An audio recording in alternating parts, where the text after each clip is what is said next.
Hello दोस्तों, नमस्कार। एक बार फिर से स्वागत है आपका चाणक्य ग्रुप ऑफ इकोनॉमिक्स में। दोस्तों, सुपर शॉर्ट टॉपिक सीरीज हम लोग कर रहे हैं और different types of curves in economics हम लोग डिस्कस कर रहे हैं। आज इस सीरीज में फिर से हम लोग डिस्कस करेंगे ये 5 डिफरेंट डिफरेंट कर्व्स। बेसिकली होता क्या है कि डिफरेंट डिफरेंट कर्व्स हमारे सिलेबस में तो होते हैं, लेकिन बहुत सारे इकोनॉमिक्स में कर्व ऐसे भी हैं जो इकोनॉमिक्स में सब्जेक्ट से बिल्कुल रिलेटेड कोई कॉन्सेप्ट आते हैं, और बहुत सारे कर्व हमारे बिल्कुल अननोन रह जाते हैं और एग्जाम में वहां से क्वेश्चन भी बन जाता है। तो जितने भी नॉन है प्लस अननोन है, जितने भी कर्व्स हैं इकोनॉमिक्स में, उन सब चीजों को, सब कर्व्स को हम लोग डिस्कस करेंगे। और ये बेसिक कॉन्सेप्ट है, ज्यादा डिटेलिंग नहीं करते हम लोग, सिर्फ देखेंगे कि किन किन चीजों के बीच का रिलेशन है। आज फिर से 5 कर्व करेंगे और offer curves, great Gatsby curve, J curve, kinked demand curve, contract curve. I hope कि बिल्कुल टाइम श्योर है इन चारों के बारे में आप जानते हो। और एक ये ग्रेट गैट्सबी कर्व, ये थोड़ा सा यूनिक रहेगा। ठीक है, और आई होप कि किसी की तैयारी अच्छी अच्छी चल रही है तो ये उसके बारे में भी जानते होंगे। ठीक है, तो मेन मकसद क्या है कि इन कर्व्स के बारे में थोड़ा बहुत जानकारी हमें होनी चाहिए। ठीक है, चलिए तो शुरू करते हैं आज का सेशन। बेसिक हम लोग करते हैं। 16th नंबर पे है ऑफर कर्व्स। 15 तक हम लोग ऑलरेडी कर चुके हैं अपने 3 लेक्चर्स में। ठीक है, नंबर 1 नाम यहाँ पे है ऑफर कर्व्स। अब ऑफर कर्व्स बताता क्या है कि ऑफर, नाम पहले ही नाम में स्पष्ट इसकी कर्व है। ऑफर, हम लोग एक गुड्स को ऑफर कर रहे हैं और बदले में कोई चीज हम लोग परचेज कर रहे हैं या फिर इंपोर्ट कर रहे हैं। तो यहाँ भी वही चीज है। ऑफर कर दो कंट्री के बीच में, दो इंडिविजुअल के बीच में, दो कमोडिटीज का लेन देन है। जैसे एक्स कमोडिटी एज एक्सपोर्ट कर रहा है, ये क्वांटिटी एक्सपोर्ट कर रहा है, और वहीं से बी भी एक्सपोर्ट कर रहा है, तो ये कर रहा है बी एक्सपोर्ट। ठीक है, और वो हो गया ए का इंपोर्ट। ठीक, जो बी एक्सपोर्ट कर रहा है, जहां पे ये मिल रहा है, जहां पे ये इंटरसेक्ट हो रहा है, उसको हम बोलते हैं टर्म्स ऑफ ट्रेड। ठीक है, तो बेसिकली क्या है, the offer curve shows the quantity of one type of product that an agent will export. एक एक्सपोर्ट करेगा, मतलब ऑफर कर रहा है वो, for each quantity another type of product that it's import. ठीक है, एक एक्सपोर्ट कर रहा है और वहीं से दूसरा भी एक्सपोर्ट कर रहा है, जो ए का इंपोर्ट बन गया। तो बेसिकली क्या है, ऑफर कर रहा है वहां पे, ठीक है, कुछ क्वांटिटी, और जहां पे ये इंटरसेक्ट होता है उसको हम बोलते हैं terms of trade. Next, this is because of the reason that offer curve is also known as reciprocal demand curve. तो ये, इसको हम बोलते हैं रेसिप्रोकल डिमांड कर्व। कहने का मतलब ये है कि एक डिमांड कर रहा है तो दूसरा भी रेसिप्रोक कर रहा है, दूसरा भी डिमांड कर रहा है गुड्स के लिए। तो इसीलिए हम इसको बोलते हैं रेसिप्रोकल डिमांड कर्व। चलिए, कॉन्सेप्ट किसने दिया, कई बार ये भी क्वेश्चन पूछ लेता है। That given by martial and Edgeworth. ठीक है, ये ध्यान में रखिएगा। चलिए, कुछ चीजें और इंपॉर्टेंट हैं जो कई बार क्वेश्चन बन जाता है मोर इलास्टिक और इन इलास्टिक से। जैसे ही मोर इन इलास्टिक ऑफर कर्व रहेगा, ये क्वेश्चन प्रीवियस ईयर में बन चुका है। जैसे ही मोर इलास्टिक रहेगा, ठीक है, offer curve more favourable, more in elastic रहने का। इसका कहने का मतलब ये है, थोड़ा बहुत और कॉन्सेप्ट डीप में है, लेकिन आप ओवरऑल समझ लो। जितना ये ऑफर कर्व्स ये नजदीक आता रहेगा, ठीक है, ये ओरिजिन के नजदीक आता रहेगा, टर्म्स ऑफ ट्रेड बेटर होते जाएंगे। तो ये सिंपली ये कहता है कि जितना भी क्वांटिटी हो, क्वांटिटी अगर ज्यादा होगा तो टर्म्स ऑफ ट्रेड हमारे डाउन चले जाते हैं। ठीक है, तो जितना हमारा क्वांटिटी कम होगा उतने ही टर्म्स ऑफ ट्रेड बेटर होंगे, फेवरेबल होंगे। ठीक है, more favourable will be terms of trade, जो टीओटी बता रहा है। तो जितना ही इनलास्टिक रहेगा ऑफर कर्व, ज्यादा फेवरेबल रहेंगे टर्म्स ऑफ ट्रेड। ये प्रीवियस ईयर में क्वेश्चन बन चुका है। मोर elastic offer curve, offer curve जितना ही दूर जाएगा, ठीक है, मतलब क्वांटिटी एक्सपोर्ट या क्वांटिटी इंपोर्ट ये बढ़ जाएगा। ठीक है, नेक्स्ट, उस लेवल पे क्या होता है कि क्वांटिटी ज्यादा होने की वजह से टर्म्स ऑफ ट्रेड अनफेवरेबल हो जाते हैं। तो ऑफर कर्व जैसे ही इलास्टिक, दैट इज इलास्टिक हुआ, वैसे ही अनफेवरेबल हो गया टर्म्स ऑफ ट्रेड। बेसिक है ये, लेकिन एग्जाम में कई बार पूछ लेता है। ठीक है, तो the offer curve determined by, हाँ, ये ऑफर कर्व डिटरमाइन कैसे हुआ, कैसे निर्धारित हुआ, ये निर्धारित हुआ हमारे डिमांड से। Demand of the product of each country, है ना, इस कंट्री ने भी इतनी डिमांड की और हमने भी इतनी डिमांड की, तो निर्धारित होगी ना terms of trade, offer curve निर्धारित होगी वहां पे। तो ये भी इंपॉर्टेंट है कि which element determine offer curves, तो क्या है, डिमांड। चलिए आगे बढ़ते हैं। नेक्स्ट कर्व देखो क्या है, ग्रेट गैट्सबी कर्व। अभी ग्रेट गैट्सबी कर्व का कॉन्सेप्ट क्या है, इसको एक बार अच्छे से हम लोग अपनी लैंग्वेज में समझ लेते हैं। अब ये क्या कहता है कि इनकम इनइक्वालिटी, डिफरेंस किसके बीच का है, करंट इनकम इनइक्वालिटी, हमारी आज की इनइक्वालिटी कितनी है, और दूसरा, हमें कितना टाइम लगेगा रिच होने में, कितनी जनरेशन हमें लगेंगी रिच होने में, और हमें कितनी मेहनत करनी पड़ेगी, ठीक है, रिच होने में। हमारी जनरेशन, मतलब अगर हम बोले हमारे ग्रैंड फादर या फिर जो ग्रेट ग्रैंडफादर हैं वो थोड़ा सा पुअर थे, फिर ग्रैंडफादर थोड़ा सा अमीर हुए, फिर फादर थोड़ा अमीर हुए, फिर हम थोड़ा सा रिच हुए, ये ऐसा ट्रेंड है या फिर बिल्कुल कांस्टेंट है? ठीक है, ये हमारा जो हार्ड वर्क है ये बताएगा। तो दो चीजों के बीच का रिलेशन है, करंट इनकम इनक्वालिटी, आज की इनकम इनक्वालिटी कितनी है, and how hard it is for children to move up, बच्चों के लिए कितना मुश्किल है ऊपर उठना। ठीक है, इकोनॉमिक जो हम स्टेटस लो था, हाई इकोनॉमिक स्टेटस में जाना रिलेटेड टू देयर पेरेंट्स। ठीक है, तो ये शो करता है कि कितनी जनरेशन लग जाती है रिच होने में। ठीक है, तो ये जितने भी ये चार्ट आपको ये शो करने हैं, नियर अबाउट फिनलैंड है, नॉर्वे, डेनमार्क, ये बहुत डेवलप्ड नेशन है। यहाँ पे फर्स्ट जो दूसरी जनरेशन है वही अपने आप क्या बन जाती है, रिच कैटेगरी में आ जाती है, मतलब इनकम इनक्वालिटी वहां रहती ही नहीं। ठीक है, दूसरे जनरेशन में ही जो सेकंड जनरेशन है, मतलब जो चिल्ड्रन है, जो बच्चे हैं, वो भी रिच होते हैं। ठीक है, फिर उसके बाद ये है जनरेशन वाइज, जितना ऊपर ज्यादा जनरेशन लगेगा, ठीक है, इनकम इनक्वालिटी उतनी ही बढ़ती रहेगी, मतलब आपको रिच होने में टाइम लगेगा, बहुत ज्यादा जनरेशन चाहिए, एक जनरेशन, दो जनरेशन, तीन जनरेशन, चार जनरेशन। ठीक है, जितना ऊपर की तरफ जाएगा that means less mobility between generation. Generation बहुत प्रगतिशील नहीं है वो। If you are poor then your children more likely to poor, है ना। आप हम अगर गरीब है तो हमारे बच्चे भी गरीब ही होंगे, क्योंकि उनको अमीर होते में बहुत जनरेशन लग जाएगा, बहुत टाइम लगेगा। जितना ये ऊपर को जाएगा उतना ज्यादा जनरेशन लग रही है, और इनकम इनक्वालिटी उतना ही बढ़ रहा है। तो बस ये दो चीजों का रिलेशन है। ठीक है, जनरेशन अर्निंग और उसके बाद है हमारा इनइक्वालिटी का। ठीक है, इनइक्वालिटी जनरेशन जितनी ज्यादा लगेंगी उतना ही इनइक्वालिटी बढ़ता जाएगा। और यूएस वगैरह में देखो 4 से 5 जनरेशन तक रिच होने में लग जा रहा है, और इंडिया का तो इसमें नाम ही नहीं है। ठीक, तो सोचने वाली बात ये है, बहुत बढ़िया कर्व है। So it is the relation between current income inequality and कितना बच्चों को मेहनत करना पड़ेगा नेक्स्ट अपनी पोवर्टी लेवल से या फिर जो लोअर इनकम उस लेवल से रिच कैटेगरी में आने के लिए। ठीक है, और जितना ही मोर इनक्वालिटी, जितना इनक्वालिटी बढ़ेगा ये, ठीक है, उतना ही क्या शो कर रहा है कि जनरेशन ज्यादा यूज होंगी या जनरेशन ज्यादा लगेंगी रिच होने में। तो कंट्रीज में तो हाई इनकम इनक्वालिटी, जिस भी कंट्री में हाई इनकम इनक्वालिटी है tend to have low upward economic mobility, तो अपवर्ड इकोनॉमिक मोबिलिटी कम है। ठीक है, तो लेस मोबिलिटी है, so which can effect the opportunity for future generation to move up the social ladder. तो जो लो इकोनॉमिक सोशो प्रोफाइल है वो मेंटेन ही रहेगा, लो ही रहेगा, अमीर होने में या रिच होने में बहुत टाइम लगेगा। ठीक है, तो ये बहुत बढ़िया कर्व है, ग्रेट गैट्सबी कर्व, काफी प्रैक्टिकल कर्व है। So the great Gatsby curve was made, किसने ये दिया, made famous by Alan Krueger ने। ठीक है, इकोनॉमिस्ट है, फॉर्मर चेयरमैन ऑफ, खैर अब तो लेट है, so that is late economist, so former chairman of council of economic advisor. ठीक है, बस देखिएगा किस चीज के बीच का रिलेशन है। चलिए हिंदी मीडियम वाले भी इसको स्क्रीनशॉट ले लीजिएगा। आगे बढ़ते हैं। 18th में है जे कर्व। हाँ जी, जे कर्व बहुत बेसिक है, हमने पहले भी अपने सेशन में ये डिस्कस किया है और यूट्यूब पे भी डिस्कस किया है। जे कर्व बहुत बेसिक है, आप लोगों ने भी डिस्कस किया होगा। कहता क्या है ये, जैसे ही डिवेल्युएशन होगा या डेप्रिसिएशन होगा फॉरेन एक्सचेंज का, जैसे हमारी करेंसी डेप्रिशिएट या डिवेल्युएट करेगी, तो इनिशियली डिवेल्युएशन से क्या होता है, इनिशियली तो हमारी जो बीओपी है वो वर्सन रहेगी। ठीक है, बीओपी जो करंट अकाउंट है वो थोड़ा डाउन जाएगा, लेकिन एक टाइम के बाद वो रिकवर करना शुरू करेगा। ठीक है, ये हमें बताता है जे कर्व। इंट्रोड्यूस किया था एसपी मैजी ने, अब इकोनॉमिक्स में basically. So J curve effect depreciation and exchange rate, exchange rate में डेप्रिसिएशन आ गया, cause a deterioration of the current account. ठीक है, इनिशियली शॉर्ट रन में तो करंट अकाउंट डेप्रिशिएट होगा और दैट मीन्स नीचे जाएगा।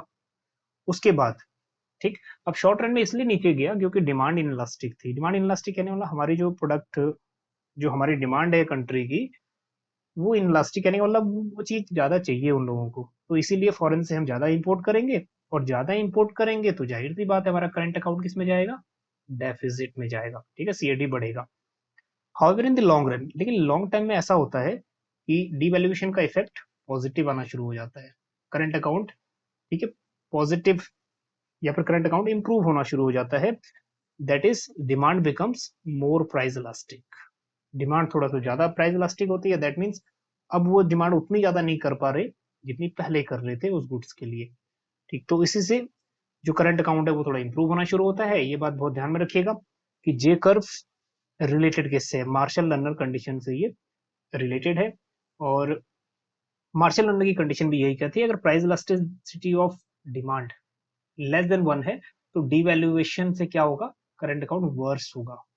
और अगर प्राइस इलास्टिसिटी मोर देन 1 है तो डिवैल्यूएशन से करंट अकाउंट इंप्रूव होगा। ठीक है, ये यूजीसी नेट का प्रीवियस ईयर का क्वेश्चन है। ठीक है, इस बात को ध्यान में रखिएगा।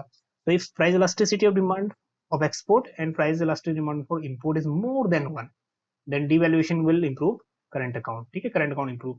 अगर इक्वल होगा तो कोई चेंज नहीं होगा, अगर लेस देन 1 होगा तो वर्ष होगा। ठीक, चलिए, तो ये बेसिक इंपैक्ट था, बेसिक कर्व था, जे कर्व। नेक्स्ट एक और बेसिक कर्व है किंग डिमांड कर्व। हाँ जी, बेसिक है ना, किंग डिमांड कर्व सबने देखा है, ये king demand curve micro economics जब हम ओलिगोपोली थ्योरी करते हैं तो बेसिक है, और बहुत बार पीजीटी लेवल में क्वेश्चन बन चुका है। King demand curve given by home, given by hall and pitch. ठीक है, 1939 में क्रोनोलॉजी में भी बन सकता है क्वेश्चन। बताता क्या है ये, एक्चुअली क्या है, ओलिगोपोली की कोई स्पेसिफिक डिमांड कर्व नहीं होती। जैसे मोनोपोली में देखा आपने, मोनोपोली की कोई सप्लाई कर्व नहीं होती, क्योंकि वो एक ही प्रोडक्ट को डिफरेंट डिफरेंट कस्टमर को डिफरेंट रेट में बेचता है, जिसको हम प्राइस डिस्क्रिमिनेशन बोलते हैं। तो प्राइस डिस्क्रिमिनेशन के कारण कोई सप्लाई कर्व नहीं होती। वैसे ही इसमें इनडिटरमाइंड रहती है आपकी डिमांड कर्व। ओलिगोपोली में कोई डिमांड कर्व स्पेसिफिक नहीं हो पाती। अब क्यों नहीं हो पाती, उसके पीछे एक रीजन है। ठीक है, अब उसके पीछे रीजन ये है कि एक, चलो डिस्कस कर ही लेते हैं। जब एक फर्म प्राइस रिड्यूस करता है तो इसकी डिमांड बढ़नी चाहिए। ठीक, बट होता क्या है, जो दूसरी फर्म है वो प्राइस को उससे भी ज्यादा रिड्यूस कर देता है। ठीक है, तो अब ये जिसने जिससे भी ज्यादा प्राइस रिड्यूस किए है, इसकी डिमांड ज्यादा बढ़ जाती है। तो फर्म वन ने प्राइस रिड्यूस किया लेकिन उसकी डिमांड बढ़ी नहीं। ठीक है, उसकी डिमांड कम होगी, तो यहाँ तो लॉ ऑफ डिमांड फेल हो गया। ठीक, तो इसीलिए यहाँ कोई डिमांड कर स्पेसिफिक नहीं बन पाती। एक फर्म कट थ्रोट कंपटीशन है, एक फर्म प्राइस कम करेगा, दूसरा उससे भी ज्यादा कम कर देगा, तो कस्टमर इसके पास चला आएगा। तो ये इसी कारण कोई भी डिमांड स्पेसिफिक नहीं बनती। इसीलिए इसमें दो डिमांड कर्व बनती है, एक रिलेटिवली इलास्टिक और यहीं से एक किंग्ड। ठीक है, यहीं से ये किंग्ड हो जाता है। दैट इज, जो कहते हैं ना हम लोग, दो चीजों का मिक्सचर है ये डिमांड कर्व। एक है मोर इलास्टिक और उसके बाद तुरंत लेस इलास्टिक हो गया। तो इसलिए इसको बोलते हैं किंग डिमांड को, झुका हुआ है डिमांड कर्व। तो kinked demand curve refer to a demand curve which not linear, सीधा लीनियर नहीं है ये, that has a different degree of elasticity at different price level. Different price level में डिफरेंट इलास्टिसिटी है, ज्यादा प्राइस होगा तो मोर इलास्टिक है, कम प्राइस, यहाँ पे प्राइस इससे कम करोगे तो लेस इलास्टिक आएगा। ठीक, next, it has higher elasticity for price above the market price. Market price से अगर ऊपर जाओगे तो हायर इलास्टिसिटी बताएगा, मार्केट प्राइस से नीचे आओगे तो लोअर प्राइस इलास्टिसिटी बता रहे हैं। ये कर्व स्टीप है थोड़ा। ये भी एक मजेदार कॉन्सेप्ट है किंग डिमांड कर्व। और प्राइस रिजिडिटी बेसिकली इसमें होता है, अब इसमें क्वेश्चन यूजीसी में बना है कि वो क्वांटिटी रिजिडिटी की बात करता है या प्राइस रिजिडिटी। लेकिन यूजीसी मानता है कि ये दोनों पे ही काम करता है, प्राइस रिजिडिटी भी और क्वांटिटी रिजिडिटी भी। ठीक है, बल्कि प्राइस रिजिडिटी तो है ही। प्राइस रिजिडिटी क्या होता है कि जब कोई भी फर्म्स इतनी जल्दी इजिली प्राइस को चेंज नहीं करता, उसको बोलते हैं प्राइस रिजिडिटी। चलिए, सो एक बार क्वेश्चन ये भी बन सकता है, इसको ध्यान रखिएगा कि ये एक स्पेशल केस किस चीज का है।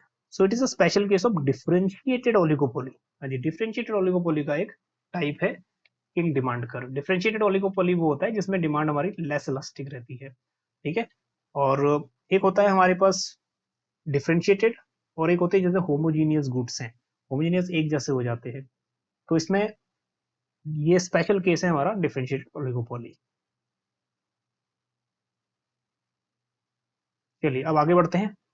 नेक्स्ट, लास्ट में आ गया आज का कॉन्ट्रैक्ट कर्व। हाँ जी, कॉन्ट्रैक्ट क्या होता है, किसी के बीच में लेन देन। अब यहाँ भी लेन देन हो रहा है, बहुत अच्छे से समझते हैं इसको एक डायग्रामेटिक प्रेजेंटेशन से। तो यहाँ पे दो इंडिविजुअल है, एक इंडिविजुअल है इसका नाम है राजू। अब ये राजू जो है ये वाई प्रोडक्ट परचेज कर रहा है, यहाँ पे जो राजू है वो एक्स क्वांटिटी परचेज कर रहा है, एक्स एक्सिस वाई एक्सिस।